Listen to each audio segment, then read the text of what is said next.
178 ഭവനങ്ങളല്ല, 178 മനുഷ്യജീവിതങ്ങൾ. ഞാൻ കുറച്ചു നേരത്തെ ഈ വേദിയുടെ ഈ സദസ്സിൻ്റെ നടുവിലിരിക്കുന്ന ശോഭന ചേച്ചിയെ കണ്ടു. അവർക്ക് കിട്ടിയിട്ടുള്ളത് 92 നമ്പർ വീടാണ്.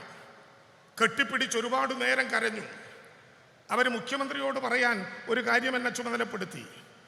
എനിക്ക് മരണപ്പെട്ടുപോയ മകളായി ഇനി ഞാൻ ഈ 92 നമ്പർ വീടിനെ കാണും, സ്വന്തമായി നഷ്ടപ്പെട്ട ഒരു മകൾക്കു പകരമായി എന്ന് ശോഭന ചേച്ചി പറഞ്ഞപ്പോൾ കയ്യിൽ നിന്ന് മനുഷ്യൻ നഷ്ടപ്പെടുക എങ്ങനെയാണെന്ന് നമുക്ക് ബോധ്യപ്പെടാവുന്ന അനുഭവമുണ്ടായി.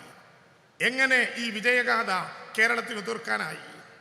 ഒരു നഗരമെന്ന മുൻപരിചയങ്ങളില്ലാത്ത, മുന്നനുഭവങ്ങളില്ലാത്ത ഒരു നാട്ടിൽ സഹായിക്കേണ്ടവർ പോലും കേന്ദ്ര ഗവൺമെന്റ് അടക്കം ക്രൂരമായ സമീപനത്തോടെ കേരളത്തെ കഴുത്തു പിടിച്ചു ഞെരിച്ചു കൊല്ലാൻ ശ്രമിച്ചപ്പോഴും കേരളം അഭിമാനത്തോടെ പറഞ്ഞിട്ടുണ്ട്, അവസാനത്തെ ദുരന്തബാധിതനെ കൂടി പുനരധിവസിപ്പിക്കാതെ ചുരമറങ്ങില്ല ലോകമലയാളം എന്ന യാഥാർത്ഥ്യം. അതിൻ്റെ ഒരു ഘട്ടത്തിലേക്കാണ് നാം കടക്കുന്നത്.